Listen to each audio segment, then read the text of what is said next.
Hey, Creed. Hey. How are you, man? I'm good. I'm sorry. I got almonds in my mouth. Hang on real quick. Hey, take a minute. Chew it up. Are we on yet? Yeah, we're on. Well, we're recording this for Friday when the record comes out. Oh, excellent. Yeah. So, listen, I've done many of these long press tours as the interviewee, so eat your almonds. We're happy to wait for a second. Oh, no. I was just starving and had to get some food in me here. I'm ready for you, Bobby. Is this the last one of the day for you? It is. So I can keep spending longer if you want. Well, let me say first off, I'm a huge fan. I obviously watched The Office from the beginning to end. And the very final song, which I don't think a lot of people realize that is played on the entire series, is your song. I'm going to actually play some of this real quick before we get to the new record. And all the faces that I know have that same... So you're sitting in the office, you're playing it. How do you get them to play an original Creed Bratton song on the finale of the show? Was that me singing? Was that my version? I could hardly even hear it. It was your version. That version there was from you playing it acoustic, like on YouTube, more than it was. But that's the song, yeah. That's what that is the song. We were in the finale, the ninth season. Dave, I've been talking about my producer, Dave Wason. Like Greg Daniels invited me to the office, and he tried to talk to all the actors, saying, "How do you think your character should leave the show?" And I told him that I'd written a song right after I left the Grassroots called "All the Faces." I told him I thought it was one of my personal, most spiritual songs about meeting people that you've known in other lives, that they're kindred spirits, and you recognize them right away, you feel comfortable with them, and that's what the song is about. And I should be at what's the name of the bar in Scranton that we always have on there? Oh, doesn't matter. Anyway, it was the bar that we'd always go to after the show, on the Scranton show, and the cast would walk through. I'd sit in the bar singing the song, and we'd see their faces, all the faces. So he gave me the opportunity. So Greg Daniels heard the song, enjoyed it, and decided to have me sing it in the finale. And that, my God, Bobby, that just opened up my musical career big time again. It allows me to be here, allows me to still cut albums and to have a fan base, not just because of The Office, but because of the music. So it was win-win in every aspect. And that's how I knew that you were also a professional musician, and that's how I tracked back the Grassroots stuff. And, when you were playing with the Grassroots, you were singing, you were playing, you were writing, and that was back in the 60s. And so I was thinking, like, when you started off your career, was it, hey, I want to be a musician, or hey, I want to be an actor in comedy? What was it? What was like 16-year-old Creed Bratton wanting to do? 16-year Creed Bratton had always played music. I can remember I played trumpet for years and years. By 13, I started learning guitar. My grandparents had a semi-professional band called the Happy Timers. My mother played mandolin. I didn't know my dad, but my stepdad played the drums. So we had a family band. I'm 77, so 60 years ago when I was 17, I started working professionally up at this place called Bass Lake in a band called the Torquays. So I've been doing this obviously for a long, long time. I never thought that it was something that I could make a living at. I just loved playing music. When I started acting, it was because I just found I gravitated toward it. I loved being up on stage. I loved the fear, conquering the fear, the strength that you get from being good at something and be able to deliver it. Because there's a lot of pressure, be on stage, and when you learn to get comfortable with that, you can handle a lot of stuff, handle a lot of situations. And that's been a good growth mechanism for me. And we'll get back to some of the Office stuff later, but I was listening to some of the new stuff here. The new album, which when this airs, it will be out today. So is out today. It is your 9th record. I'm going to play some of the first single here. This is Chanchu Toad. Here you go. All right. My little chancho toad. Can you hear that, Creed? Yep. Okay, let's play a little more. All right. My little chancho toad.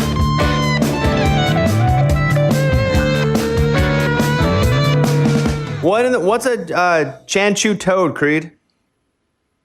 Chanchu Toad is a feng shui statue people put in their home, Chinese in origin. It's a three-legged toad with red eyes. It has the constellation and the Big Dipper down its back. It has a coin in its mouth, and it's there to protect your money from leaving the house and also to draw money into your home. It's based on a god of immortality. His wife steals his elixir of immortality, and for her punishment, she's thrown down into a well. And when somebody finds her, he releases her, and then she comes out. And in my song, he's a beautiful Oriental woman that I'm dating, but she's still a frog. Maybe she's a French Oriental. I'm not really sure about that, but it's Creed. It's Creed. Go figure what he's talking about. Here is another song called "The Ride." Check this out. Side by side, we'll be side by side, forwards after the ride. This song's a little more my vibe. Like, I can actually understand this one and feel this one a little bit. Tell me about this one. This is one I did with the Echoes in the Canyon band. I had written lyrics for the Office theme, which I did in all my live shows. Start at the top with Michael Scott, played by Steve Carell, and Rainn Wilson, and he played Shrew, blah, blah, blah. So I recorded. Fans loved it. It's on the YouTube version of that. I recorded with Dave Way and Dylan O'Brien, and then NBC says, no, we don't want you to do this. And they have their reasons, because everybody in the world is mentioned on that. We probably have to get permission from everybody. So I tried to write new lyrics to the track. That didn't work out, but the new lyrics drew me into, said, oh, you know what, let's just complete another track. And so then I started, this has been a year, over a year recording this album. When I could tour, I played the song live, acoustically. The audience, Bobby, would just instantly go side by the whole, it was like it was a big hit already.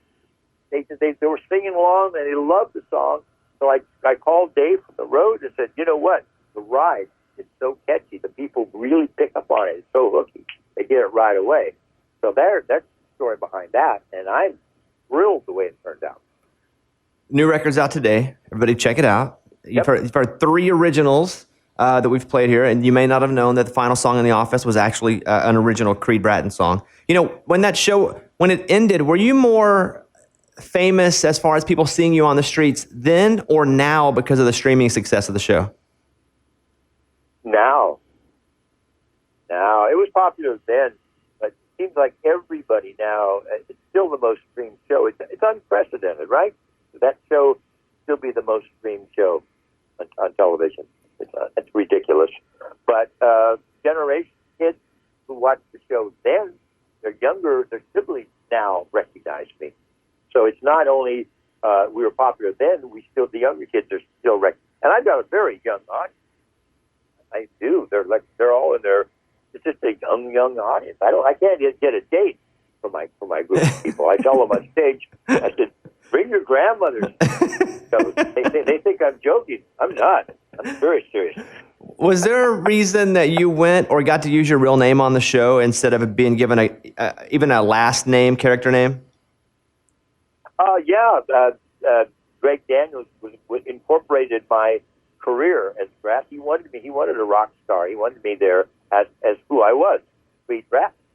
And there's a deleted scene from the Blues Cruise where I play guitar and shows the Grassroots, and there's a scene where a reporter, like, faked my own death, recognizes me as Creed Bratton in the Grassroots. But those are deleted scenes, so they weren't on the prime time TV until the finale.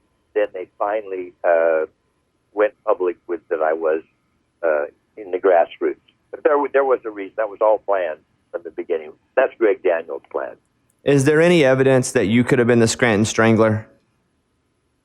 Bobby, God damn it. Listen, if I was in the studio right now, I would strangle you. How dare you?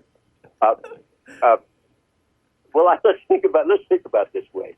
I had blood all over most of the time when people were nervous about me. If I had been the Scranton Stapper, Sure, I can see that. But the strangling doesn't leave a lot of blood, so I don't know. Not that there hasn't been people that I wanted to strangle, as in character.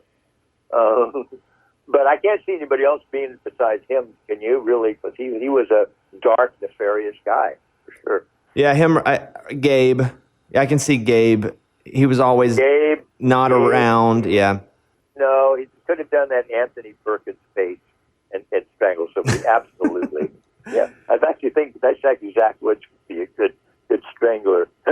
Who on that show? And while he's strangling people, goes, "I'm sorry, I'm sorry. It doesn't give me any pleasure." And the lights going out. Well, maybe a little bit of pleasure, not much though. No, it feels good. Of that cast, it seems like you guys are still relatively close. At least some of you. Who was your closest friend in the cast? Oh, it's still Angela Kinsey. We're just very close. I get along obviously well with everybody. There's nobody that I don't get along with. It's probably because we live close to each other. But I talk to Oscar. I talk to Rain, and I see Steve Carell. We live in the same area. I see him around at parties and stuff. And so a gracious, talented guy. Oh, it was just an amazing cast. I mean, look what everybody did. It's just astonishing. That was lightning in a bottle on that show for sure. All right, Creed Bratton is here with us now. The new album is Slightly Altered. It's out today. We played you some tracks. It's out on the 17th. No, we're airing this today. Don't forget, we're saving this to air the day it's out. Then never mind. Yes, see, Creed? That's right. I'm doing you a solid. We're holding it till the day so people can hear this and immediately go right over and start streaming the new Creed Bratton album. See? Just edit out that faux pas part and we're good. Hey, let me end with this. Is it true, and I'm going to ask the whole question here because it may be a dumb question, that you almost got let go on season 2 of The Office for real because what I read was it was between you and another background character, but that guy bowed out because he had just booked a play in New York. Any truth to that? Yes. And but they obviously shot all that 6.5 page scene with me to give me the shot, but he had scene 2. And so they weren't really sure, but luckily I made the cut, and thank God for that. It was a wonderful way it turned out. But that was the Rubicon that I had to cross. That scene with Steve Carell to prove my comedic chops, and luckily I got through the audition. They say. As we let you go, my friend. What's the line you're known most for? What's your favorite line, or the line that people quote back to you that you said during the show? They scream from the audience, especially when I'm singing All the Faces. All the Faces. I'm singing this, you can hear a pin drop, and in the back of the audience, oh, buddy, do a cartwheel. I'm like, you do a fucking cartwheel. I'm singing this song, please. Well, Creed, thank you for the time. Congratulations on another record. I'm a big fan, and I'll check it today. Remember, today, Today, the record comes out, even though we're taping this earlier. It's called Slightly Altered from Creed Bratton. Hey, Creed, good to talk to you. I hope you have a ton of success, and hopefully I'll see you live around Nashville or some other place. I hope so, Bobby. Hey, thanks for having me. I appreciate it, buddy. All right, bye, Creed. Bye. Take care, Bobby. Bye, guys. Hey, guys, it's Bobby Bones. Welcome to the channel. If you're new to the channel, subscribe and then go check it out. A lot of artists, a lot of songwriters, a lot of music. Welcome to the Bobby Cash channel.